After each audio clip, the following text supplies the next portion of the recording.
예, 오늘은 출애굽기 19번째 시간 모세를 향한 이스라엘의 분노라는 제목으로 말씀을 전하도록 하겠습니다. 제가 많이 공감했었던 얘기가 뭐냐면은 그런 삶과 관련해서 많이 공감했었던 얘기가 삶이 짧고 덧없다라는 얘기들을 많이 공감했었습니다. 그러니까 제가 어린 나이일 때도 그런 말들을 많이 공감했었던 것 같아요. 그러니까 미래를 향한 이게 저 개인의 문제겠죠. 그거는 사실은 어린 놈이 뭐 그런 말들에 막 공감하고 막 그랬던 게. 근데 저는 개인적으로 참 많이 이런 말들을 공감했고 지금도 여전히 공감하고 있는 것 같아요. 삶은 짧고 덧없다. 특히 죽음의 문제 앞에서 모든 인생은 사실은 덧없다라는 생각들을 되게 많이 하거든요. 그런데 그 짧고 덧없는 생애를 안다라고 해서 이 삶에 대해서 초연해질 수는 없는 것 같습니다. 그러니까 그것을 안다라고 해도 그 짧고 덧없는 인생, 사실은 거기서 의미를 부여하더라도 그게 덧없이 사그러져 갈 텐데, 그럼에도 불구하고 제가 했던 것은 끊임없이 그 덧없는 삶이 덧없지 않도록 의미를 부여하는 일이었고, 뭐 그런 와중에 무슨 일들이 벌어졌냐면 삶에 많은 소동이 있고, 아무튼 내면적 소동, 외면적 소동, 그런 것들이 있고, 뭐 이런 초연한 삶이 아니라 오히려 굉장히 격렬한 삶의 형태를 가지게 되더라라는 것입니다. 이 신앙에서도 그런 생각이 가끔씩 들어요. 우리가 하나님 앞에서 영생을 받았다, 우리가 하나님의 자녀다 라는 것은 이 덧없고 의미 없는 삶을 밝혀주는 환한 등대를 저희들이 얻은 것이거든요. 그러니까 등대라는 말로도 부족하죠. 그러니까 우리 삶의 태양을 얻은 거예요. 그 태양을 얻었지만은, 그러나 그것으로 말미암아 우리 삶이 이제 덧없어, 이거로 말미암아 오는 초연함 말고 우리에게는 영생이 있어로 말미암아 오는 반대 의미의 초연함, 그 초연함이 우리 삶 속에서 그렇다고 해서 마냥 생겨버리진 않는 것 같습니다. 우리 삶에는 하나님이 나의 삶에 영생을 주셨고 내가 이제 하나님의 자녀라는 사실로 말미암아 초연해져야 될 것 같지만은, 실제 우리의 인생은 그 속에서 그렇지 못한, 이게 전혀 반대죠. 예전과 제가 그렇지 못한, 전혀 그 영생에 걸맞지 않고 하나님의 자녀에 걸맞지 않음으로 말미암아 몸부림치게 되는 그런 인생의 소동들이, 내면적 외면적 소동들이 삶을 또 여전히 장식하고 있는 것 같습니다. 그래서 업다운하고 있고, 그런 것들을 보면은 예전과 달라진 것 같지 않고, 그러나 본질적으로는 또 달라졌다라는 생각이 들고, 그런 복잡한 상황 속에서 저희들이 성도로서의 삶을 살아가는 것 같은데, 오늘 이스라엘의 그 모습들을 보면서 우리의 신앙과, 이게 저희들의 삶의 실존적 신앙 아닙니까? 이 신앙의 모습과 닮은 그들의 모습을 또 한편 보게 되는 것 같아요. 오늘 말씀을 보게 되면은 이스라엘 자손의 기록원들이 있는 것을 저희들이 알 수 있습니다. 그러니까 저희가 일제시대 때도 그런 게 있었잖아요. 저희 아픈 역사 가운데서도 동족을 통해서 같은 동족을 다스리게 하는 그런 일들이 있었죠. 그래서 바로 역시 애굽 역시 동족들을 통해서 그 이스라엘을 다스리는 그런 계층, 위계를 세워놓은 걸 저희들이 볼 수가 있는데, 이 기록원들이 바로한테 가서 호소를 합니다. 자기 동족들이 일이잖아요. 호소를 하고, 아니 어떻게 이렇게 과도한 이 업무, 노역을 저희들에게 말씀을 하십니까? 어떻게 이러실 수가 있습니까? 우리에게 집을 안 주고 벽돌을 만들라 하는 거는 당신의 종들이 메르맞사오니 이는 당신의 백성의 죄니이다 라고 되어 있는데, 이 말의 의미는 바로 당신에게 어쩌면 이게 죄스러운 일이 되지 않겠습니까? 라는 얘기예요. 이게 양심에 죄책감이 없습니까? 이게 말이 되는 일입니까? 이런 걸 돌려서 얘기하는 겁니다. 근데 바로가 뭐라고 얘기합니까? 바로가 엄청 단호하죠. 지금 이스라엘 자손의 기록원들은 자기가 할 수 있는 한 최대로 얘기를 한 거거든요. 이게 당신의 죄가 되지 않겠습니까? 라는 얘기까지 지금 하는 거예요. 근데 바로는 엄청나게 단호합니다. 너희가 게으르다 두 번을 얘기해요. 이게 무슨 의미냐면 너희들이 너무 게을러 이 말이에요. 지나치게 게을러 이 얘기를 하는 거예요. 그러니까 저희들이 뭐 너무 게으르다 라는 식으로 저희들이 얘기를 할 때 히브리 쪽 언어에서는 그걸 2번 얘기함으로써 그 똑같은 효과를 가지는 것들을 저희들이 한 번씩 보게 되거든요. 그러니까 이게 그런 거예요. 너희들이 너무 게으르다 라고 지금 얘기를 하고 있는 겁니다. 게으르다 게으르다 강조로 하는 거죠. 지나치게 게을러 너희들이. 그러므로 너희가 우리가 여호와한테 가서 제사를 드리자 라고 얘기를 할 수가 있지. 그냥 가서 일해. 집은 안 주고 아무런 지원도 없을 거지만은 벽돌은 그 수를 감하지 말고 수량대로 바쳐야 돼. 이게 뭐냐면 더 열심히 일해 라는 거죠. 너희들이 지금 모자라다라는 거예요. 더 열심히 일해서 너희들의 충성을 보여라 라는 거겠죠. 너희가 누구의 백성이냐? 나 바로에 대한 충성감을 보여라. 더 열심히 일해라. 그렇게 하니까 정말로 그 일이 일어나지 않습니까? 바로가 얘기를 하자. 그러니까 바로가 말하는 것은 그대로 시행이 돼요. 이스라엘 자손이 그 현실 앞에서 뭐라고 생각을 했을까요? 바로가 얘기를 했더니 그대로 실행이 됐어요. 이 이스라엘 자손들은 아론과 모세가 와서 하나님의 출애굽의 역사를 얘기했을 때 할렐루야 하면서 하나님의 우리를 잊지 아니하시는 하나님을 찬양했었던 그 동일한 이스라엘 민족들이에요. 그 이스라엘이라고요. 정확하게 하나님 앞에 할렐루야 했었잖아요. 그런데 지금 와서는 그렇게 할렐루야 했던 게 전혀 소용이 없는 겁니다. 왜냐하면 상황이 바뀌었거든요. 하나님께서 우리를 구원하시겠다고 했지만은 우리의 대적이 바로거든요. 안 될 것 같은 거예요. 그래서 무슨 수를 써도 안 될 거라는 걸 깨닫고 나서 이게 도저히 바로의 마음을 돌릴 수 없구나. 우리에게 우리들이 감당할 수 없는 노역이 결코 물러지지 않겠구나. 그러나 이것을 해내지 못하면은 바로가 또 무슨 짓을 할지 모르잖아요. 해낼 수 없음에도 불구하고 꼭 해놔야 되는 일이 생겨버린 거예요. 이거 말이 안 되죠. 너무나도 큰 스트레스일 거 아닙니까?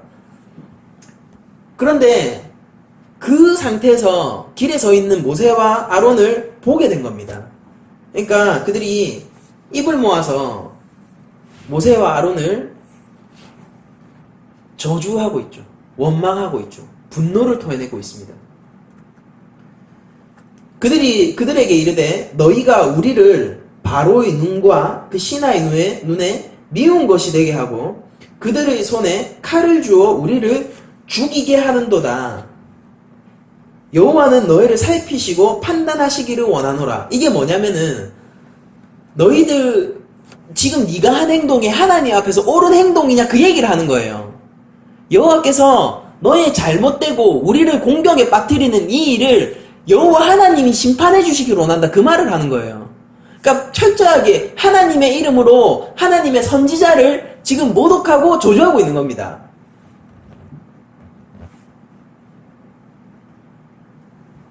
이 모습을 보면서 우리가 참 많은 생각이 들어요. 왜냐하면 저희들은 앞에 내용을 저희들이 잘 알고 있잖아요. 어떻게 그들이 모세와 아론을 받아들였으며 어떻게 그들이 하나님을 찬양했는가, 우리를 잊지 않으셔서 감사하다라는 말을 했는가를 저희들이 잘 알고 있는데 지금 이 삶의 실존적 어려움이 탁 부딪히자마자 손바닥 뒤집듯이 이 모든 것이 뒤집어 돌아가는 것을 저희들이 보지 않습니까? 이게 결코 남의 일이 아니죠. 우리 교회의 일이며 나 개인의 일이라고 얘기를 할 수밖에 없습니다. 여기서 저희들이 이거는 사족이지만은 이 전체적인 흐름에선 사족이지만 하나 보기를 이거 꼭 짚고 넘어가야 되는 게 뭐냐면은 하나님께서는 모세에게 왜 장래일을 모두 얘기하셨을까에 대한 내용을 저희들이 한번 살펴보고 넘어갔으면 좋겠습니다. 오늘의 사건과 연관이 있어요. 모세를 하나님께서 불러 세우셨을 때 이제 호렙산에서 그를 만나 주셨을 때에 이 일에 대해서 하나님은 사실은 이미 말씀을 하셨죠. 저희들이 알고 있는 바 출애굽기 앞전을 보면은 3장 19절에서 20절을 보면 이렇게 하나님께서 말씀을 하십니다. 내가 아노니 강한 손으로 치기 전에는 애굽 왕이 너희를 가도록 허락하지 아니하다가 내가 내 손을 들어 애굽 중에 여러 가지 이적으로 그 나라를 친 후에야 그가 너희를 보내리라 라고 말씀을 하고 있거든요. 그러니까 하나님께서는 지금 이 상황을 얘기를 하셨어요. 그러니까 네가 가서 바로 앞에 가서 얘기를 해라. 근데 그래도 걔가 안 보낼 건데 내가 열장을 내리면은 그때는 걔가 보낼 거다. 그렇게 미리 모세한테 말씀을 하셨어요. 자, 그러면은 이렇게 모세에게 미리 예언을 하신 일, 이게 하나님께서 장래일을 미리 말씀하시는 거잖아요. 그러니까 미리 예언을 하신 일을 우리가 어떤 측면에서 이해를 할 수 있을까? 다양한 측면에서 이해를 할 수 있지만은 거기서 굉장히 주요한 요인이 되는 게 모세를 사랑하셔서 하나님이 장래일을 알려주신 겁니다. 여러분들, 모세는 백성들의 소요를 맞부딪히게 되어 있어요. 맞부딪히게 되어 있다고요. 모세는 백성들이 바로를 자신의 마치 이게 이스라엘 백성이 바로가 진짜 자기 왕인 줄 알고 이러는 거잖아요. 왜 우리 왕의 심기를 너 따위가 건드렸냐 이거지 않습니까?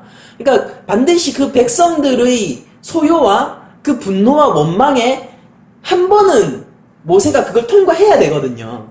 맞닥뜨려야 된단 말입니다. 그 사건에. 그러니까 하나님께서는 모세를 사랑하셔서 장래일을 미리 말씀해 주신 거예요. 모세는 지금 하나님이 어떤 하나님인지를 시내산에서 알게 되었고요. 그리고 그 말씀대로 일이 진행되는 것을 보게 됐단 말이에요. 그러면은 백성들이 원망이 있다고 왔을 때 뭐라고 생각하겠습니까? 아, 하나님께서 말씀하셨지. 처음에는 당황하고 어떻게 생각했을지 모르겠지만은 그가 마음이 잠잠해진 이후에는 뭐라고 생각하겠어요?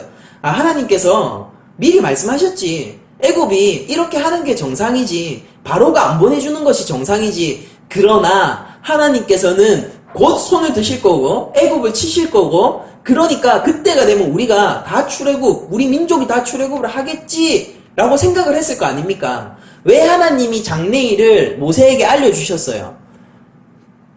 그러니까 우리가 장래일을 알지 못한다, 한치앞을 가능하지 못한다라고 얘기를 하지 않습니까? 근데 왜 하나님께서 그 일을 모세에게 미리 알려주셨냐고요? 잠잠하라는 거죠. 거기서 물러나지 말라는 거예요. 힘을 더해주시는 겁니다. 모세를 사랑하셔서 내가 너를 택했고 내가 이 일을 할 건데 이게 쉽지는 않은 일이야. 걔도 괜찮아. 모세야 괜찮아. 잠잠해. 백성들은 소요하고 분노를 토해내지만은 그러나 내가 말한 바를 네가 믿고 이 말을 따라서 네가 행동하면 돼. 내가 너와 함께 하잖아. 아론을 붙여줬잖아. 내가 수많은 이적으로 너에게 증명했지 않니? 내 말은 이루어진다. 이거예요. 이 하나님이 성경에 나오는 예언은요, 이렇게 하나님의 사랑의 원리에서 예언이 되는 것이 굉장히 많습니다. 그러니까 대부분이 그래요. 이스라엘을 향하여서 회개하라 라는 메시지들을 선지자들이 던지지 않습니까? 그리고 예언을 하잖아요. 그게 어떤 이런 측면의 사랑의 원리에 따른 예언인 경우가 되게 많거든요. 여러분들, 예수님께서 이제 저희 다음 주면은 고난주가 있는데, 예수님께서 순환이 시작되고 나서는 단 한 번도 자기 능력을 보이신 적 없다는 거 여러분들 알고 계세요? 그러니까 예수님이 순환이 딱 시작되고 나면 딱 한 가지를 능력을 선보이시는데, 그게 베드로가 자른 말고의 귀를 붙이는 일이에요. 붙여주는 일. 예수님이 지금까지 온갖 이적을 다 행하셨지 않습니까? 무리를 걸을 뿐만 아니라 5,000명을 먹이실 뿐만 아니라 귀신을 쫓고 아픈 자를 낫게 하고 죄인을 용서하고 죽은 자까지 살렸단 말이에요. 죽은 나사로까지 살렸단 말이에요. 그랬던 예수님이 순환 기사가 딱 시작된 이후로부터는 복음서에 예수님께서 그런 능력을 행하신 장면이 한 군데도 등장하지 않아요. 예외적으로 딱 하나 말고의 귀를 붙이신 것 외에는요. 그런데 그때 예수님이 자신의 능력을 온전히 다 행하지 않으신 것이 아니라 예언의 능력을 그때부터 보여주세요. 그러면서 제자들한테 얘기하죠. 마지막 만찬에서 여기서 나를 팔 자가 있다라고 말씀을 하세요. 왜 그랬을까요? 가룟 유다를 통해서 얘기를 하는 얘기 아닙니까? 그러면서 이렇게 말씀하시잖아요. 그 자는 차라리 태어나지 아니함만 못했다 이렇게 얘기를 하시잖아요. 그것이 얼마나 저주받을 일인지를 설명하지 않습니까? 예수님이 그 얘기를 하면서 가룟 유다를 저주하는 거라고 저희들이 생각하면 안 돼요. 가룟 유다를 사랑하셔서 그 얘기를 하신 겁니다. 예언의 능력은 사랑을 통해서 이루어지는 거예요. 여러분들 보세요. 가룟 유다는 예수님을 마지막 만찬을 하기 전에 대제사장들하고 일단 작당 모의를 끝내고 온 상태예요. 끝내고 온 상태입니다. 마지막 만찬에서 예수님께서 나를 팔 자가 있다라고 얘기하셨을 때 가룟 유다는 마음이 뜨끔했어야 되죠. 그 자가 차라리 태어나지 아니함만 못했다라고 그렇게 저주받은 일이 나를 파는 일이다라고 예수님께서 얘기하셨을 때 가룟 유다는 거기서 이걸 정말 했어야 되나? 마음을 돌렸어야죠. 예수님은 끝까지 가룟 유다를 사랑하셔서 마지막까지 회개의 기회를 사실은 주신 거예요.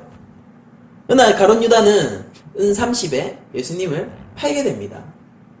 그리고 마지막 만찬에서 예수님이 또 하나의 예언을 하시는데 내가 죽을 건데 근데 내가 갈릴리에서 너희를 다시 만날 거야 라는 얘기를 하시거든요. 그러면서 막 너희들이 다 나를 버릴 거라고 얘기하잖아요. 다 나를 버릴 거다. 이게 다라는 말이 등장합니다. 마가복음에. 다. 그래서 실제 그 이후에 다 도망치고 떠나는 장면이 생겨나요. 다 도망쳐요. 다 떠납니다. 근데 그들이 예수님이 한 말씀이 있잖아요. 갈릴리에서 만날 거야. 그게 그들 마음에 소망이 됐었어야 돼요. 예수님 말한 대로 다 됐네? 정말로 죽었네? 우리가 다 도망쳤네? 베드로는 내가 죽어도 예수님 안 떠날게요. 네가 닭 3번 울기 전에 나를 3번 부인하리라. 닭 울고 나서 베드로가 뭐라고 생각했을 겁니까? 아이고 이 죽일 놈이 정말 예수님 말씀대로 됐네? 근데 그 다음에 뭐가 떠올라야 될까요? 그런데 갈릴리가 아직 남았잖아요 라는 생각을 했어야 될 거 아니에요. 제자들은 물론 실패를 했지만은 그 생각을 했어야 될 거 아니에요. 왜 그러셨을까요? 내가 없지만은 내가 죽고 너희들이 쫓겨날 거고 사람들이 너희들이 잡으러 다닐 거지만은 낭망하지 마. 내가 너희와 함께 할 거야. 갈릴리에서 기다릴게. 사랑하는 내 제자들아. 끝까지 예수님은 제자들을 사랑하셨고 십자가로 넘겨질 때도 예수님은 이렇게 얘기하잖아요. 너희들이 찾는 요한복음에 보면 너희들이 찾는 자가 여기 있는데 나면은 나머지는 보내라 이렇게 얘기하지 않습니까? 끝까지 제자들이 지키고자 하셨어요. 그래서 예언을 하셨어요. 하나님께서도 장래일을 모세에게 알려주셨어요. 왜? 모세를 사랑하고 지키고자 하셨어요. 이 사랑을 모르면은 예언이라는 능력 자체에 대한 이해를 저희들이 할 수가 없습니다. 여러분들 그러면은 그렇게 모세를 지키시는 하나님께서 이스라엘을 과연 안 지키셨을까요? 그래서 그들을 그렇게 곤란하게 만드셨을까요? 우리가 이걸 한번 생각을 해봐야 돼요.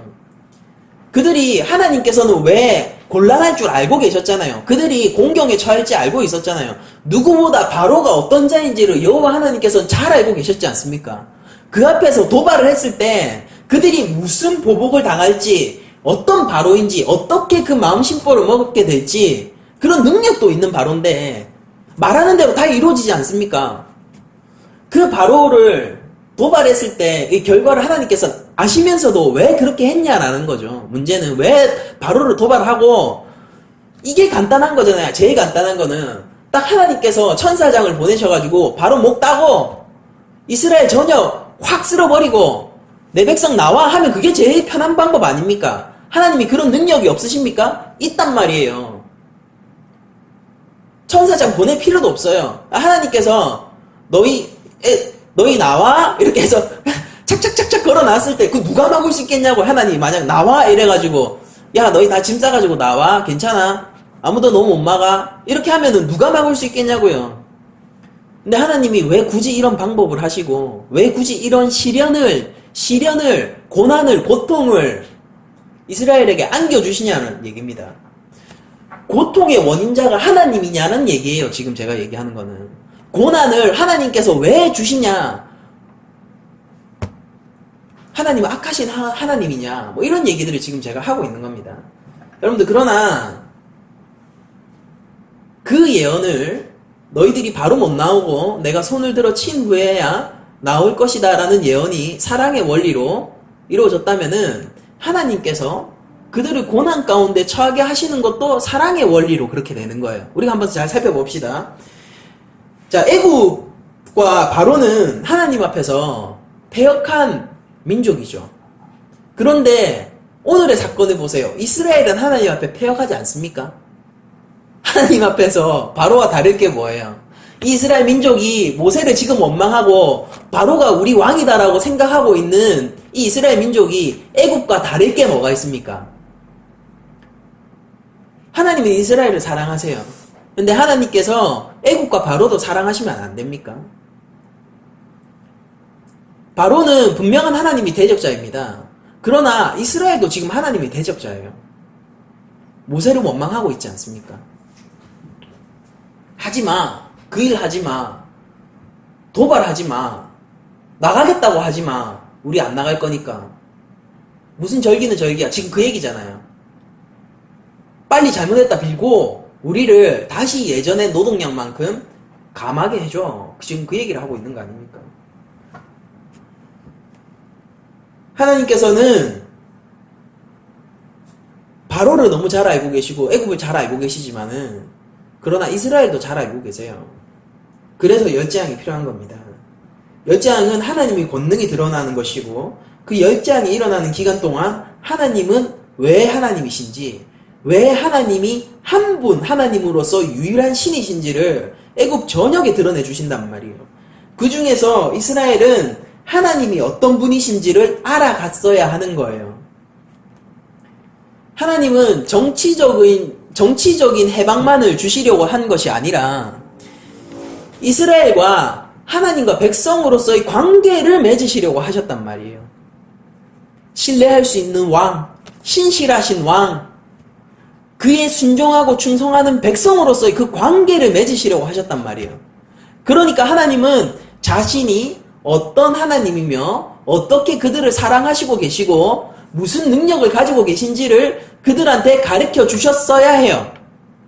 그래서 이 사태 속에서도 열재앙을 통해 구원하시는 겁니다. 그리고 또한 열재앙이 일어나는 동안에는 바로와 애굽 전역이 회개할 수 있는 기회를 얻게 돼요.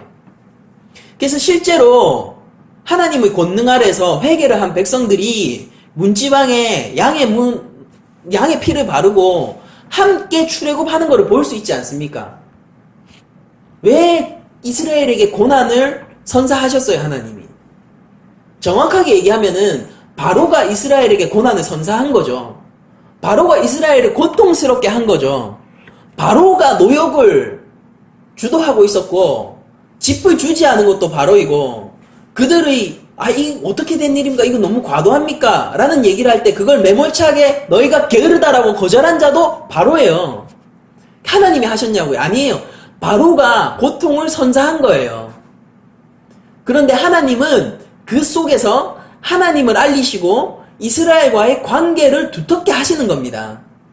바로의 악한 일조차도 하나님이 선하게 사용하시는 것일 뿐이에요. 그러면서 거기서 더 나아가 애굽까지 사랑하셔서 그 애굽 속에서도 하나님의 백성을 만들어내시는 겁니다. 여러분들, 죄라는 것을 우리가 상대하게 되면은 그 죄를 우리들이 이길 수 있는 방법이 없어요. 그 악독한 기운들을 생각해 보십시오. 그 불의함을 생각해 보세요. 넘을 수 있습니까? 못 넘어요. 그러나 하나님은 하신다고요. 죄 가운데서 우리를 구원해냈듯이 죄된 바로를 이용하셔서 선한 하나님의 백성들을 만들어내신다고요. 하나님은 전지전능하신 분입니다. 하나님이 고난을 준 것처럼 지금 이스라엘 태도는 그거잖아요. 하나님이 고난을 준 것처럼 모세와 아론이 우리에게 고난을 가져다 준 것처럼 생각을 하지 않습니까? 그들은 완전히 핀트를 잘못 잡고 있어요. 아니에요. 바로가 고난을 주는 것이에요. 바로는 고난을 계속해서 주고 있었고 단지 거기에 더해서 줬을 뿐입니다. 그들이 무엇과 싸워야 했습니까? 그들이 정말 자유롭기 원했다면은 좋아요. 종으로 계속 있고 싶으면은 뭐 상관없어요. 그러나 그들이 정말 자유로우고 싶었다면은 진짜로 정치적인 자유를 원했다면은 누구와 싸워야 했습니까? 그들은 바로와 싸웠어야 해요. 그러나 그들 마음 깊숙한 곳에 이미 패배감이 자리 잡고 있는 겁니다. 우린 결코 바로를 이길 수 없어. 우리가 할 수 있는 최선의 일은 바로의 심기를 거스르지 않는 거야. 우리가 바로의 마음에 드는 게 우리가 할 수 있는 최선의 일이야. 내가 바로의 백성이야 라는 말과 이게 뭐가 다릅니까? 그들이 충성이 어디에 가 있냐고요. 그들이 충성은 바로의 권력적 힘에 가 있는 거예요. 바로의 군사들을 보면서 두려워 떠는 겁니다. 그리고 한편으로는 이런 그들의 반응이 인간적으로 너무나도 이해가 돼요. 누가 거기서 하나님이 말씀하셨습니까? 라고 얘기하면서 바로를 대적하는 일이 있을 수가 있겠습니까? 그들은 오늘 채찍을 맞았단 말이에요. 그들은 오늘 칼과 창을 든 병사들을 옆에서 마주 봤단 말입니다. 오늘은 그들은 오늘 그 노역을 멈출 수 없는 집을 주지 않으면서 벽돌을 만들려고 하지 않습니까? 그 멈출 수 없는 노역을 경험하면서도 그 누구도 나 말고 그 누구도 찍소리 하지 않는 거를 오늘 경험했다고요. 아무도 얘기하지 않는 거예요. 어떻게 얘기할 수 있습니까? 한편으로 인간적으로 너무 이해가 되는 거예요. 그러나 놀라운 일은 하나님은 그런 연약하고 죄된 이스라엘을 향해서도 구원의 손길을 멈추지 않는다는 것에 있습니다. 하나님은 계속해서 모세에게 미리 예언을 하신 것으로 말미암아 그가 지도자로서의 출애굽의 리더로서의 지위를 잃지 않도록 그의 마음을 대비시키고 계세요. 이런 격렬한 반응이었을 거 아닙니까? 니들 때문에. 여러분들 만약에 한 반에서 초등학교 때 같은데 생각해보세요. 한 반에서 애들이 한 5, 6명만 놀려도 완전히 멘붕이 오죠. 멘탈이 완전히 무너져요. 좀 울잖아요. 여자애들 같은 거 막 남자애들 짓궂은 애들이 막 뭐라 해가 아이스 깨끼 해가지고 팬티 무슨 색이네 5, 6명만 해보세요. 걔 다음날 학교를 안 와요. 근데 이스라엘 민족의 분노와 이스라엘의 민족의 비난 앞에 모세와 아론이 서게 됐다고요. 근데 거기서 모세가 꺾이고 무너지면 안 될 거 아닙니까? 그래서 하나님이 미리 말씀해 주셨어요. 근데 그 모세를 지키고 모세를 멘탈을 딱 다잡도록 너는 계속해서 지도자야. 네가 출애굽 반드시 할 거야. 이렇게 믿음의 확신을 주신 이유는 하나님이 또한 모세를 사랑하셨지만 그 무엇보다도 이스라엘을 사랑하셨기 때문입니다. 모세가 무너지면 누가 인도해요? 이스라엘을. 모세를 지킴으로 인해서 하나님은 궁극적으로 이스라엘을 지키고자 하신 거예요. 하나님의 사랑이 얼마나 큽니까? 그러므로 결과론적인 얘기지만은 이스라엘은 누구를 향하여서 대적하고 누구를 찬송하였어야 하는 거예요. 사랑이 많으신 높으신 여호와 하나님을 찬송했어야 되고 그를 맡고 있는 바로에게 대적했었어야 됩니다. 또한 이스라엘의 억압의 대상이 바로라는 것을 알아 모세에게 더욱 힘을 실어줬어야 되는 거예요. 바로가 저렇게 우리를 보낼 수 없는 것처럼 얘기하지만은 모세여 계속해서 하나님의 일을 하소서 우리의 일은 우리가 감당하겠소. 그렇게 했었으면 얼마나 좋았을까요? 근데 너무 힘들죠. 너무 힘들어요. 이해합니다. 저는 우리 인생도 그런데요. 너무 힘들어요. 그럼에도 불구하고 우리가 오늘날 이스라엘의 백성과 같이 무너지는 삶을 살고 때로는 핀트를 잘못 잡아 하나님을 원망하고 고통을 하나님이 주시는 것처럼 생각하여서 하나님 어떻게 이러실 수가 있습니까? 라고 패악질을 할 때도 많지만은 그럼에도 불구하고 저는 이 얘기를 하지 않을 수가 없습니다. 여러분들 우리를 지배하는 것은 세상의 원리가 아니라 하나님 나라의 원리이고 우리를 지배하는 것은 더 이상 죄악된 권세가 아니라 하나님의 사랑이 우리를 지배하고 있습니다.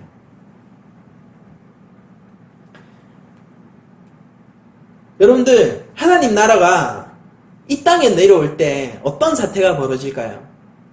하나님의 나라가 나라는 세계에 들어올 때 그 하나님 나라는 어떤 사태를 우리 가운데 일으킬까요?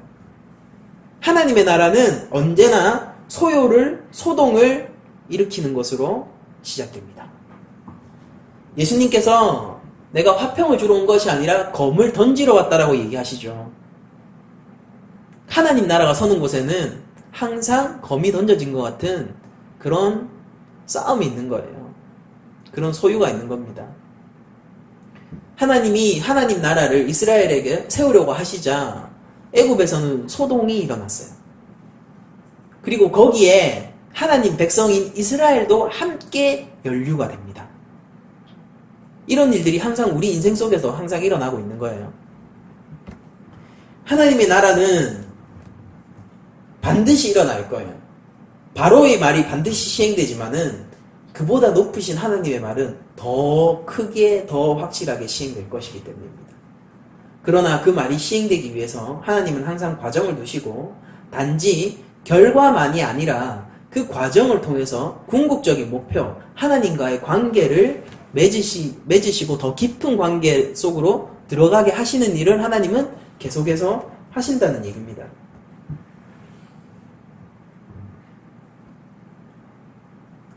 때때로는 그럼에도 불구하고 이런 것들을 알고 있음에도 불구하고 우리는 참 그 말 한마디로 버티기가 참 힘들 때가 많죠. 하나님 나라가 설 거야, 올 거야. 네가 반드시 그리스도의 장성한 분량에 다다를 거야. 너는 하나님의 자녀가 되고 말 거야. 이 말, 그냥 이 말이잖아요. 이것만으로 우리의 실존적 신앙의 삶 속에서 버텨야 되고 싸워야 되고 또 때로는 내가 하나님의 가장 큰 대적자이고 말씀은 무슨 돌아서면 잊어버리는 것 같고 이런 현실이 결코 만만치 않아 보인단 말이에요. 재앙이 있은 후에 당연히 모세 그 얘기 했을 거 아니에요. 막 와가지고 막 드악질을 할 때 이스라엘 민족이 드악질을 할 때 아니 하나님께서 얘기하신 거야. 이거 통과하면은 하나님의 손이 들릴 거야. 이적이 있을 거야. 재앙이 있을 거야. 그럼 우리 출애굽해. 그 얘기를 했을 거 아닙니까? 근데 그 말이잖아요. 그 말이 이스라엘 백성이 지금 내가 실존적으로 맡고 있는 채찍을 대신할 수 있냐는 얘기예요. 너무 힘든 거예요. 내가 지금 당장 노역하고 있는 이 노동을 그 말이 대신해 줄 수 있냐고요. 아니라는 거예요. 이스라엘 백성의 분노를 우리가 잘 이해할 수 있는 것은 그들의 분노가 우리 하나님을 향한 우리의 분노와 맥을 같이 하고 있기 때문이 아닙니까?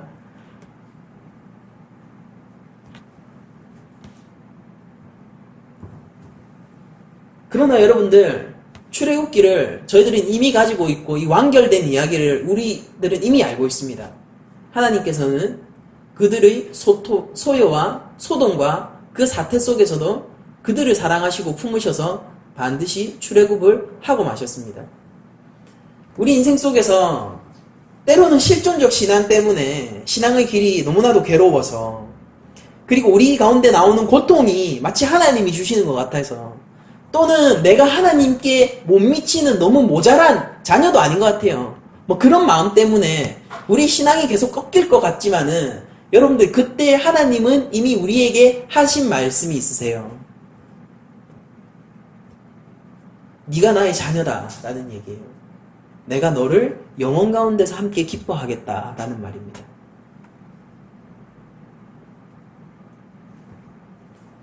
이 말이에요. 이 말. 여러분들 이 말이 현실로 다가오려면 어떻게 해야 되겠습니까? 우리 실존적 신앙 가운데서 너무나도 우리를 버겁게 하는 이 일들이 정말 그 한 단어가 하나님의 자녀라는 그 한 단어가 대처할 수 있습니까? 이게 어떻게 가능한 일이냐는 말이에요. 일반적으로는 불가능해요.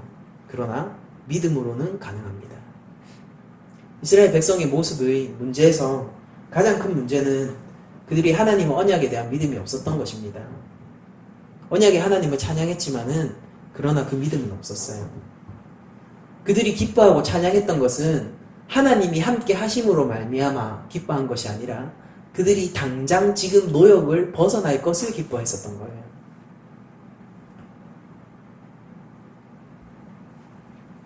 성도의 삶과 모든 인간의 삶이 사실은 그렇죠. 덧없어요. 짧고 덧없어요. 그러나 그 안에서 많은 소동과 소요와 이상한 사태들은 계속해서 벌어지는 삶은 누구나 살고 있죠. 성도뿐만이 아니라 모든 사람이. 그 가운데서 그 짧고 덧없지만은 그 소동스러운 삶, 그 아이러니한 그 삶을 살면서 진정한 평안을 가질 수 있고, 그 가운데서도 소동치 않고 소망을 가질 수 있는 사람은 믿음을 가진 사람뿐이라는 생각을 많이 하게 됩니다. 우리는 이제 하나님을 향해서 분노하고 패악질하고 하나님을 원망하는 삶, 그 정도 수준의 신앙에서 벗어났으면 좋겠습니다. 그것이 아니라 이 모든 실존적 어려움과 현실 가운데서 믿음으로 그것을 넉넉히 이겨내는 자들이 되었으면 좋겠어요. 하나님은 우리를 사랑하실 분이에요. 그리고 하나님께서는 여전히 세상을 사랑하시고 계신 것일 뿐입니다. 우린 그 가운데서 하나님께 지켜지고 있어요. 바로가 더한 노역을 더하지 않았어도 언젠가 바로는 언제든지 그 노역을 더할 수 있는 사람입니다. 그렇지 않습니까?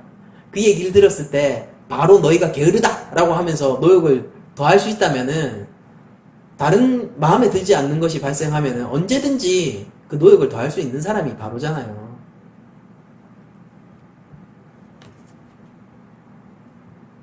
그러나 하나님은 그 바로로부터 이스라엘을 지키려고 하시는 거란 말이에요. 우린 세상의 소동 가운데서, 그리고 우리 자신의 내면적 세계의 그 소동 가운데서 때때로 하나님을 원망하고 때때로 하나님을 잊어버리기도 하지만은 그것으로부터 하나님은 우리를 지키시고 계신 거예요. 근데 이것이 결과가 아닙니다. 이것이 과정이고 신앙 여정인 것입니다.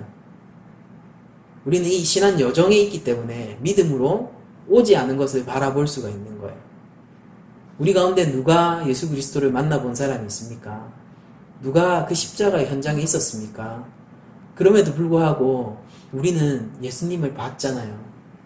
그럼에도 불구하고 그 십자가는 내가 못 박은 십자가이지 않습니까? 이 현실, 이 감각, 이 믿음, 이것이 있다면은 우리 삶 속에서 고난과 아픔이 오더라도 하나님께서 나를 사랑하신다 라고 고백할 수 있을 거예요. 하나님께서 나를 이것으로부터 지금 지키고 계신다라고 우리가 그 일이 일어났음에도 불구하고 고백할 수 있을 거예요. 우리가 정말로 말씀 가운데 거했으면 좋겠습니다. 말씀이 우리에게 던져주는 하나님의 평안의 메시지는 없는 것이 아닙니다. 진짜 있는 거예요. 이스라엘 백성들에게 하나님이 메시지를 안 던지셨나요? 출애굽의 메시지를 이미 모세와 아론을 통해서 던지셨죠. 그럼에도 불구하고 그들은 바로를 사랑하고 바로의 백성이 되기 원했으며 오히려 모세와 아론을 미워했어요. 믿음이 없어서 그런 겁니다. 우리가 성령과 함께 한다면, 우리 가운데 믿음이 있다면 이 이스라엘 백성들보다는 조금 더 나은 모습을 보일 수 있지 않을까요? 모세처럼 무너지지 않고 담대할 수 있지 않을까요? 저는 그럴 수 있을 거라 믿어요. 우리는 옛 구약 백성과 같지 않고 이제 성령과 함께하는 새 시대의 새 백성이기 때문입니다. 여러분들, 성령의 사랑의 인도함을 받아서 우리는 분노의 화살을 하나님께 쏘지 않을 수 있게 된 자들이 된 것입니다. 하나님을 향해서 너무 많은 것들을 바라지 마세요. 하나님을 향해서 너무 많은 것들을 바라지 마십시오. 왜냐하면 하나님은 주실 것을 사실은 이미 다 주셨기 때문입니다. 하나님은 우리에게 생명을 주셨어요. 그게 진짜 하나님이 주시고자 하셨던 것의 전부거든요. 우리가 받았다고요, 그걸. 누구도 줄 수 없는 것이에요. 누구도 줄 수 없는 것이고 오직 하나님만 하실 수 있는 것을 하나님이 우리 가운데 행하셨습니다. 그 모든 것을 받은 우리가 너무 많은 것을 바라지 말자고요. 그런 생각이 듭니다. 이스라엘 백성은 출애굽의 현실이 아직 역사적으로 일어나지 않았지만은 하나님의 뜻이기 때문에 사실은 이미 출애굽이라는 사건을 받았어요. 믿음으로 사실 봤었어야겠죠. 그러나 출애굽이라는 그 사건 자체를 그들 가운데서 이미 하나님의 말씀으로 모세를 통하여서 받았다고요. 사실은 하나님께서 넉넉하게 이길 힘을 다 주셨어요. 이 고난 가운데서 넉넉하게 이길 힘을 다 주셨다고요. 그들이 잊어버린 것일 뿐이에요. 하나님의 말씀을 그냥 잊어버린 것일 뿐이에요. 현실에 그냥 파묻혔을 뿐인 겁니다. 제가 저희 교회에서 통큰통독을 하고 그리고 토요일마다 성경 해석학과 관련된 부분들을 하면서 자꾸 말씀을 강조하고 또한 말씀이 이끄는 삶이라고 자꾸 얘기를 하는데 말씀이 무슨 실질적인 ABCD의 지침서가 인생에서 되기 때문에 그렇게 얘기하는 게 아니에요. 그게 아니라 말씀이 있으면은 이 삶의 믿음의 고난으로부터 우리를 버티게 하고 지키게 해주기 때문입니다. 말씀이. 그래서 우리가 말씀 가운데로 들어가는 것이고 이게 하나님의 말씀이지 않습니까? 성령의 기록이잖아요. 하나님이 성령을 통해서 우리에게 주실 것을 주셨단 말이에요. 그게 있으면은 없는 것이지만 믿음으로 아멘 할 수 있는 용기가 생긴다니까요. 그 담대함이 생긴다니까요. 내 눈에 보이지 않지만은 있는 것으로 내가 실존적으로 그것이 객관적 사실이구나 라고 느낀다니까요. 이스라엘 백성의 현실은 이렇게 생각한 거예요. 바로가 우리를 지배하는 것이 현실이구나. 바로가 우리 왕이구나. 우린 절대 바로에게서 벗어날 수가 없구나. 그들의 현실이었어요. 그리고 현실은 정말 그러하다라고 수백 번, 수천 번 얘기했습니다. 매를 때림으로써 그들에게 노역을 부과함으로써 바로의 멋진 왕자를 보여줌으로 그 바로 곁에 선 수많은 군사들을 보여줌으로 창과 칼로 그들에게 계속 그 얘기를 했어요. 너희들은 바로의 권석이야. 너희들이 바로의 백성이야. 맞아. 현실을 봐. 맞잖아. 100%잖아. 어떻게 아닐 수가 있어. 그 누가 여기에 대해서 아니라고 해. 너희 애굽 땅에 있지 않아? 너희 왕이 애굽의 왕 바로 아니냐? 그거 부정할 사람 있어? 나와. 목 잘라버릴 거니까. 누가 나올 수 있냐고요. 창과 칼이 그 앞에 있다고요. 과도한 노역이 그 앞에 있다고요. 그럼에도 불구하고 그거를 못 해내지 않으면 안 되는 현실이 있다고요. 그 무슨 얘기를 하더라도 바로가 안 돼. 게으르다. 얘기해버리면 빠꾸가 된다고요. 그 현실 속에서 모든 현실이 너희들은 바로의 백성이야 라고 얘기하고 있지만은 그것을 내가 온몸으로 느끼고 있지만은 그러나 딱 하나 거기를 부정하는 것이 딱 하나 있는데 그게 여호와의 말씀이에요. 모세를 통해 내려온 여호와의 말씀만은 그 사실을 부정하고 있습니다. 너희들은 내 백성이다. 너희들은 나를 섬길 것이다. 너희들은 애굽에서 떠나게 될 것이다. 현실로 외칠 겁니다. 여러분들 우리 신앙생활 속에서 못 벗어나. 죄의 권석, 넌 죄의 권석이야. 못 벗어나. 세상 가운데서 넌 안 돼. 누가 봐도 네가 어떻게 하나님의 백성이냐. 누가 봐도 너는 내 밑에 있지 않아? 외칠 거예요. 네가 세상 사람하고 다른 게 뭐야? 외칠 거예요. 거기서 우리를 지켜주는 게 딱 하나 있는데 그게 하나님의 말씀입니다. 내 아들아, 내 딸아, 내가 너를 사랑한다. 내가 너를 택했다. 내가 성령을 보내어 너와 함께한다. 내가 너를 위하여 너의 죄를 담당하기 위하여서 나의 독생자 예수 그리스도를 보냈다. 그것이 너를 지킬 것이고 너는 그리스도의 신부로서 단장하게 될 거야. 너는 반드시 예수 그리스도의 장성한 분량에 이르게 될 거야. 말씀이 그걸 얘기할 때 그 말씀을 믿음으로 아멘 할 수 있으면 우리의 삶이 거기서부터 지켜지는 겁니다. 저는 결코 이스라엘의 현실과 오늘날 대한민국을 살아가는 우리 현실이 그렇게 큰 간극이 있다고 생각하지 않아요. 믿음을 향한 도전이라는 측면에서는 더더욱 그래요. 대한민국 이 사회는 뭐 세상 어디나 마찬가지겠지만 믿음을 지키기에 너무 힘든 사회입니다. 예수 믿는 게 힘든 사회라고요. 누가 예수 믿기 좋다고 그랬어요. 힘든 사회예요. 종교의 자유가 있지만은 진짜 예수 그리스도를 믿는 삶을 살기에는 부적절한 곳이에요. 어떻게 하시겠습니까? 괜찮아요. 그래도 우리에게 말씀이 있고 하나님의 말씀을 향한 믿음이 있으면은 우리가 그것을 넉넉히 이기는 것입니다. 이 세상이 너희가 죄의 권속이야 라고 아무리 외쳐도, 아무리 그것을 현실적으로 증명하려고 해도 우리가 하나님의 백성임을 말씀을 통해서 우리들은 증명해 나가면 되는 거예요. 믿음으로 증명해 나가면 되는 거예요. 우리의 부족함은 괜찮아요. 부족해서 하나님이 구원하시는 겁니다. 우리가 죄인 되었을 때 하나님이 사랑이 우리에게 확정된 겁니다. 우리 모자란과 부족함 때문에 하나님은 우리를 더욱 사랑하고 더 긍휼히 여겨주세요. 괜찮아요. 우리의 눈을 하나님께 둡시다. 그렇게 됐을 때 우리 현실 세계는 완전히 손바닥 뒤집듯이 바뀌어지게 되는 것입니다. 우리가 하나님의 나라에서 살고 있구나. 내가 하나님의 백성이구나. 나의 이 모자란 모습에도, 나의 죄된 모습에도, 내가 이기지 못하는 이 패배자 같은 모습에도 하나님은 여전히 나와 함께 승리하고 계시구나. 이 세상이 모두 나의 소유권을 주장하고 있지만은 죄가 나의 소유권을 주장하며 나를 계속해서 죄악된 곳으로 이끌려고 하지만은, 그러나 하나님이 진짜 나를 소유하신 분이구나. 바로의 말도 이루어집니다. 그러나 하나님의 말이 더욱더 큰 권세로 이루어질 거예요. 이것이 우리 신앙생활을 지키고 우리 신앙생활의 기둥을 붙들어주는 그런 힘이라고 저는 생각을 해요.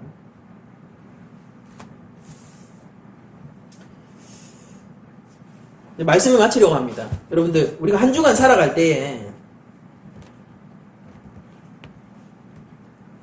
이 신앙생활의 즐거움을 좀 누렸으면 좋겠습니다.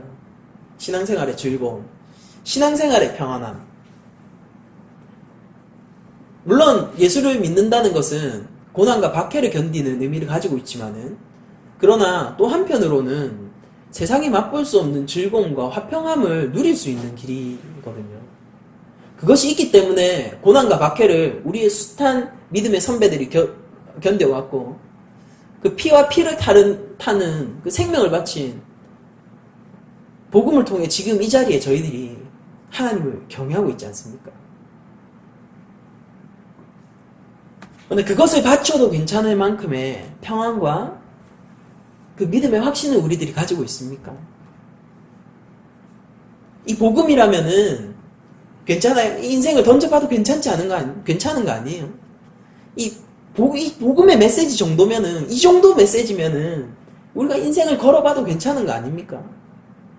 이 정도면은 세상에 이런 게 어디 있어요? 우리 인생은 결코 고난만 있는 것이 아닙니다. 고난 가운데서 하나님이 지키고 계신 거예요. 결코 하나님이 버려두신 게 아니라 그게 하나님께서 우리를 찾으시는 방법이에요. 하나님 우리를 버리신 적도 없고 하나님 우리 곁에서 떠나지도 않으십니다. 그저 하나님은 늘 자녀를 회복시키고 계시고 자녀를 찾고 계시며 자녀와의 관계를 더 깊게 가져가고 계실 뿐이에요. 우리가 하나님의 선하심을 인정할 수 있을 때 우리 삶은 평안이 있을 겁니다. 우리가 하나님의 선하심과 하나님의 신실하심을 인정할 수 있을 때 우리 삶에 이 세상에서 누릴 수 없는 기쁨들이 찾아오게 될 거예요. 그리고 제가 이렇게 얘기할 수 있는 가장 강력한 근거는 하나님은 정말 살아계시기 때문입니다.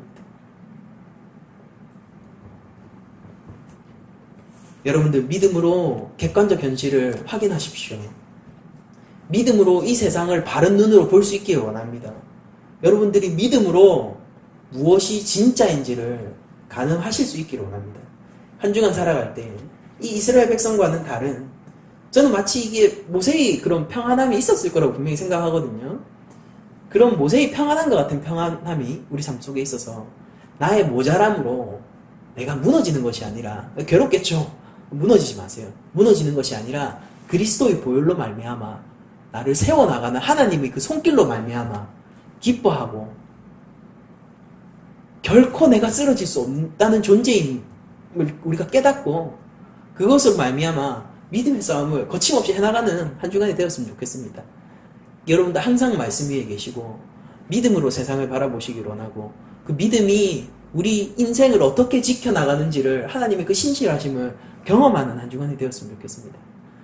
늘 우리가 힘을 내자고요.